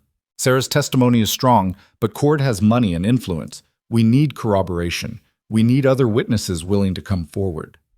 You want me to testify against him? I'm asking if you would. I understand it's dangerous. I understand you've got reasons to want to put all of this behind you. But Miss Lane, with your testimony and Sarah's, we might be able to put Cord away for a long time. We might be able to free those other girls. Mara looked at Caleb. His face was unreadable, but his hand had moved to rest on the table near hers, not touching, but close enough that she could feel the warmth of his skin. If she testifies, Cord will come after her, Caleb said quietly. He'll send more than Vance next time. If she testifies, Cord will be in custody, the marshal countered. And I give you my word, Marshall's word, that I'll personally guarantee her safety. We'll have deputies stationed here until the trial's over. Cord won't get near her. You can't promise that, Mateo said. Men like Cord have long arms. Maybe, but men like Cord also have enemies. The more we dig into his operation, the more people we find who want to see him fall. Businessmen he's squeezed out, families he's destroyed, even some of the men who work for him who are tired of being part of something so ugly. The marshal's eyes met Mara's. You wouldn't be alone in this. That's what I'm trying to tell you. You'd have the law behind you, and you'd have other people willing to stand up with you. Mara's mind raced. She thought about Sarah, about the courage it must have taken to walk into that marshal's office. She thought about the other girls still trapped in those rooms, still living the nightmare she'd escaped. She thought about her father's handshake, about Cord's smile, about the way he'd looked at her like she was property he'd purchased. If I do this, she said slowly, and if Cord gets convicted, what happens to the girls? The ones he's holding? They go free. We'll help them get home if they have homes to go to, or find them safe places if they don't. The marshal's voice was gentle. But that only happens if we can make the charges stick, and that only happens if we have witnesses willing to speak the truth. How long until the trial? 6 weeks? Maybe 8? We're still gathering evidence, tracking down other witnesses. But Miss Lane, I won't lie to you. This won't be easy. You'll have to go back to Santa Fe. You'll have to face Cord in court.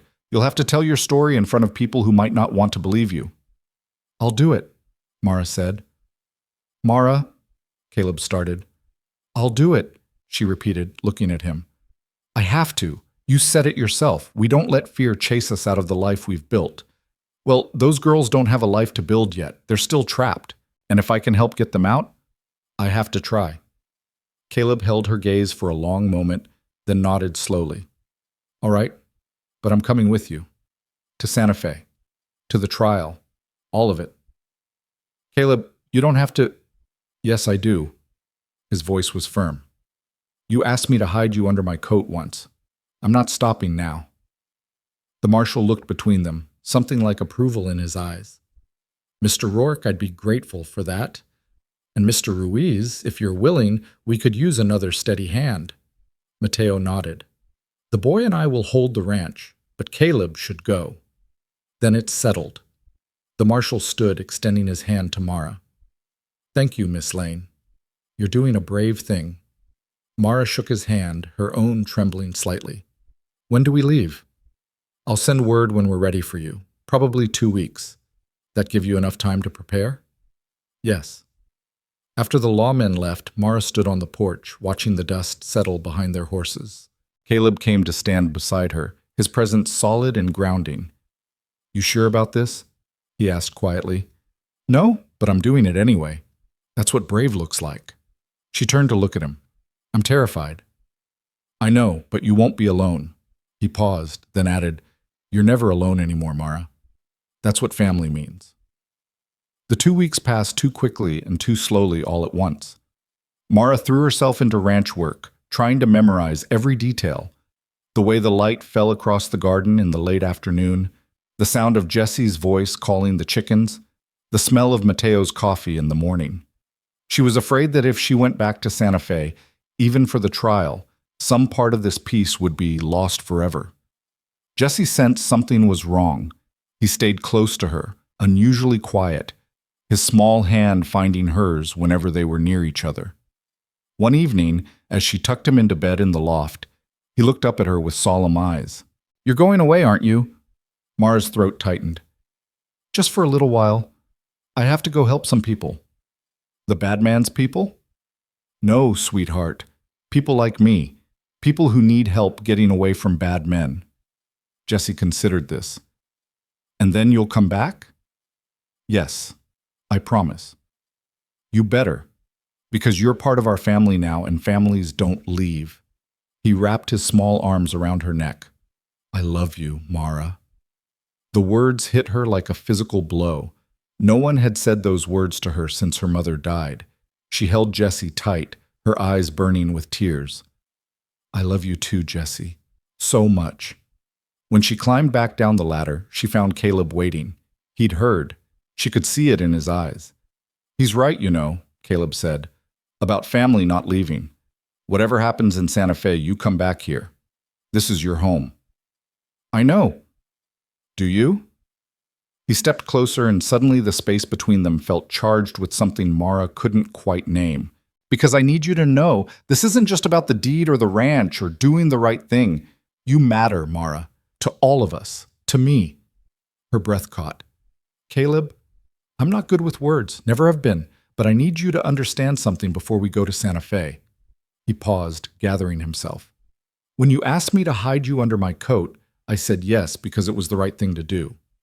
But I kept you here. I gave you that deed. I'm going to Santa Fe with you. That's not about doing the right thing anymore. That's about you. About not wanting to imagine this place, this life, without you in it. Mara's heart was pounding so hard she was sure he could hear it. What are you saying? I'm saying I care about you. More than I probably should. More than I expected to. I'm saying that somewhere between the train and now, you became the thing I didn't know I was looking for. His voice roughened.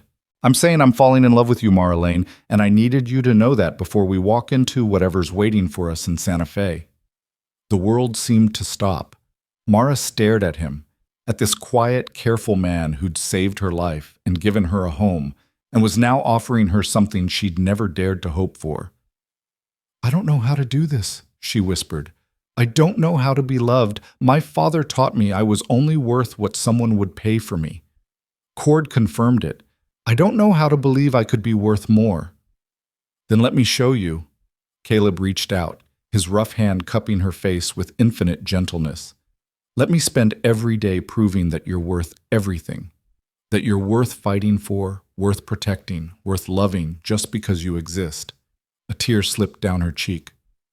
I'm scared. So am I. But I'd rather be scared with you than safe without you. Mara leaned into his touch, closing her eyes. I think I'm falling in love with you, too. I don't know when it started, but somewhere between you jumping off that train and handing me a piece of this ranch, it happened. You made me believe I could be more than what I was running from. Caleb's thumb brushed away her tears. You were always more than that. I just gave you a place where you could see it. He kissed her then, gentle and careful, like she was something precious that might break. And Mara kissed him back, pouring everything she couldn't say into that moment, all her fear and hope and desperate, fragile trust. When they finally pulled apart, both breathing hard, Caleb rested his forehead against hers. We're going to get through this, he said. The trial, Cord, all of it. And then we're coming back here and we're going to build the life we both deserve. Promise? Promise. The marshal's message came 3 days later. The trial was set. Mara and Caleb would leave at dawn. Mateo and Jesse stood on the porch watching them go, and Mara turned in her saddle to wave until they disappeared from view. The ride to Santa Fe took 5 days. They traveled carefully, staying off main roads, camping in hidden places. Caleb taught her to shoot properly during their rest stops, insisting she needed to know how to protect herself. They talked about everything and nothing, his time in the war, her mother before she died, their hopes for the ranch, the life they wanted to build. And at night, lying beside each other under the stars, Caleb would hold her hand and tell her stories until she fell asleep, his voice a steady anchor against her fear.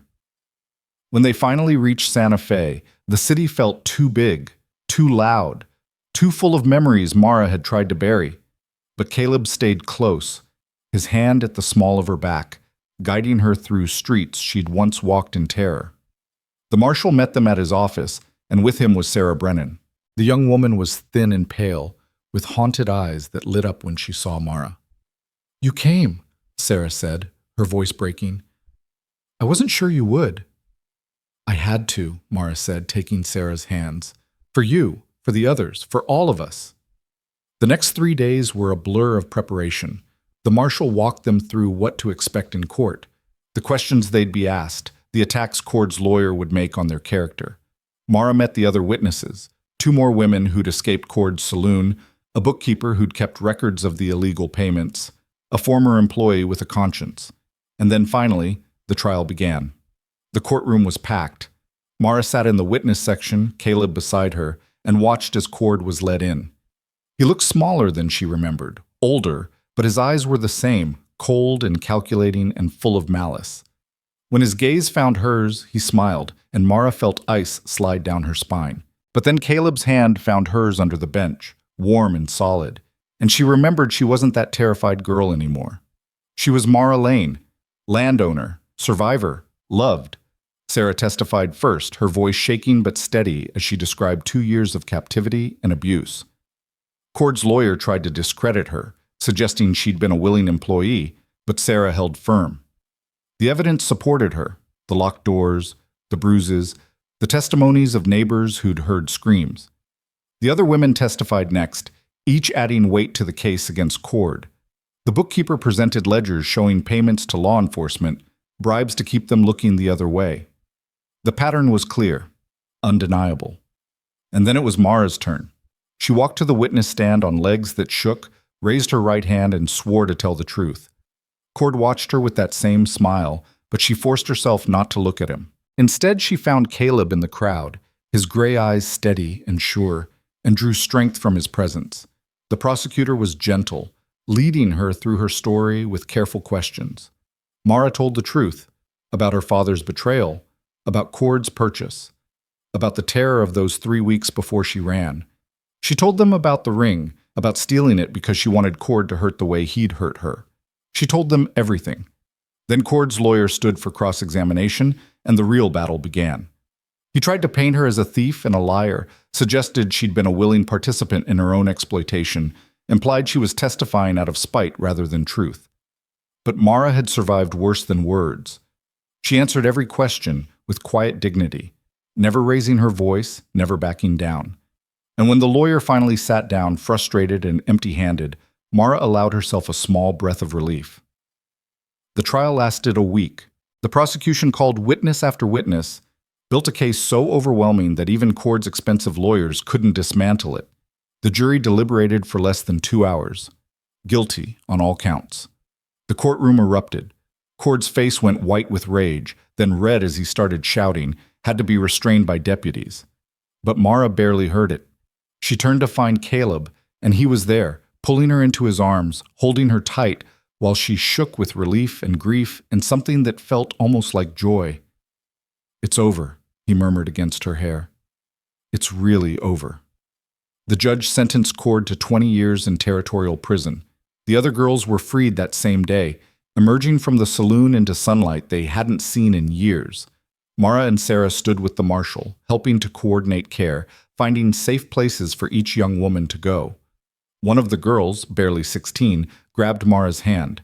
Thank you for being brave enough to come back. Thank you for saving us." Mara's eyes filled with tears. "You're going to be okay now. All of you. You're free." That night, Mara and Caleb stood on the balcony of the small hotel where they were staying, looking out over Santa Fe. The city that had represented her worst nightmare now felt different. Smaller, less powerful, just a place like any other. "You ready to go home?" Caleb asked. "More than ready." He pulled her close, his arms wrapped around her from behind, his chin resting on her shoulder. "I'm proud of you. What you did, testifying, facing him, that took courage most people don't have. I was terrified the whole time." "I know, that's what made it brave." Mara leaned back against him, feeling the solid strength of his body, the steady beat of his heart. "I keep thinking about something you said, about your brother, about how he saved you and told you to make it count." "Yeah? I think I understand now. What it means to make it count. It's not just about surviving, it's about using what you survived to help others survive too. It's about turning pain into purpose." Caleb kissed her temple. "You did that. You made it count. We made it count. I couldn't have done any of this without you. Good thing you don't have to then, because I'm not going anywhere. They rode out of Santa Fe the next morning, leaving the city and its ghosts behind. The journey home felt different from the journey there, lighter, freer, full of possibility instead of dread. They took their time, stopping to rest by streams, making camp early to watch the sunset, talking about plans for the ranch and the future they'd build together. When they finally crested the last hill and saw the ranch spread out below them, the small adobe house with smoke curling from the chimney, the garden green and thriving, the fences strong and sure, Mara felt something break open in her chest. Jesse saw them first. He came running from the barn, shouting their names, and Mara barely had time to dismount before he crashed into her, wrapping his arms around her waist. "You came back. You promised, and you came back." Mara laughed, the sound bright and unguarded. "Of course I did. This is my home." Mateo walked out more slowly, his weathered face creasing into a smile. "Welcome back, both of you. How'd it go?" "Cord got 20 years, Caleb said. "The girls are free. It's done." "Good." Mateo gripped Caleb's shoulder. "Real good. Come on inside. I've got stew on, and this one's been driving me crazy waiting for you to get home." They gathered around the table that night, all four of them, and Mara told the story of the trial, editing out the worst parts for Jesse's sake, but giving them the truth of it. The relief in Mateo's eyes, the pride in Jesse's face, the way Caleb's hand never left hers through the whole telling, it all combined into a feeling so full and complete that Mara thought her heart might burst. This was family. This was home. This was the life she'd fought for and survived for, and finally claimed as her own. The weeks that followed settled into the rhythm Mara had missed so desperately while they were gone. She worked in the garden, watching her plants grow strong and productive. She helped Mateo with the horses, learning to read their moods and needs. She taught Jesse to read better, sitting with him in the afternoon sun while he sounded out words. And at night, after Jesse was asleep and Mateo had retired to his room, Mara would sit with Caleb on the porch, their chairs close together, hands intertwined. One evening, nearly 2 months after the trial, Caleb turned to her with an expression she couldn't quite read. "I've been thinking," he said.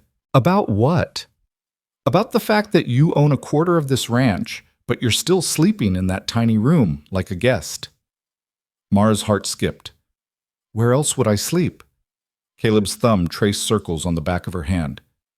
"With me. As my wife. If you'll have me." The world seemed to hold its breath. Mara stared at him, at this man who'd saved her life and given her a home and loved her when she didn't know how to love herself. "Are you asking me to marry you?" "I am." He reached into his pocket and pulled out a simple silver band. No stones, no engraving, just clean, honest metal. "It's not fancy, but it's real, and it's yours if you want it." Mara's eyes filled with tears. Yes, Caleb, I'll marry you." He slipped the ring onto her finger, and it fit perfectly. Then he pulled her close and kissed her, slow and deep and full of promise. When they finally pulled apart, both smiling, Mateo's voice drifted from inside the house. "About damn time." They got married 3 weeks later in the small church in the nearest town. Jesse stood as ring bearer, beaming with pride. Mateo gave Mara away, his eyes suspiciously bright. The whole town turned out, neighbors Mara had met while working the ranch, people who'd come to know her as someone solid and real and worth respecting. And when the preacher pronounced them husband and wife, and Caleb kissed her in front of everyone, Mara felt the last piece of her broken past fall away. She was Mara Rourke now. Wife, landowner, mother figure to a 6-year-old boy who called her name 100 times a day. She was home in every sense that mattered. That night, in Caleb's room, their room now, she stood at the window looking out over land that belonged to her, at a life she'd built from nothing but desperation and hope. Caleb came up behind her, wrapping his arms around her waist. "What are you thinking?" "I'm thinking about the girl who got on that train a few months ago, how scared she was. How alone."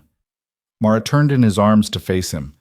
"And I'm thinking about how different everything is now, how much I've changed." "You haven't changed. You just became who you were always meant to be." "And who's that?" strong, brave, loved. He kissed her forehead. Mine. Mara smiled. Yours. And you're mine. Always. Outside, the desert wind whispered through the sage. Inside, the fire crackled low and warm. And Mara Rourke, who'd once had nothing but fear and desperation, now had everything that mattered. She had a home built on trust instead of transaction. She had a family chosen rather than assigned. She had a future earned through courage instead of stolen by force. And she had love, real, honest, unbreakable love, given freely by a man who'd seen her at her lowest and lifted her up without asking for anything in return except the chance to stand beside her. The girl who'd asked to hide under a stranger's coat had found something she never expected. Not just shelter, but sanctuary. Not just survival, but a life worth living. And as Caleb led her to bed, his hand warm in hers, Mara thought about all the girls still out there, still running, still scared. She thought about Sarah and the others, now free and building new lives. She thought about the difference one choice could make, one person willing to say yes when someone asked for help. She thought about the coat that had hidden her just long enough, and the man who'd never stopped protecting her since. Tomorrow she'd wake up in her own home, on her own land, beside her own husband. Tomorrow, Jesse would come racing down from the loft asking what's for breakfast. Tomorrow, Mateo would have coffee ready and a list of chores that needed doing. Tomorrow, the garden would need tending, and the horses would need feeding, and life would continue in all its ordinary, precious beauty. But tonight she simply held on to Caleb and let herself feel the fullness of everything she'd found. She was safe. She was loved. She was home. And after a lifetime of running, she was finally, beautifully, impossibly free.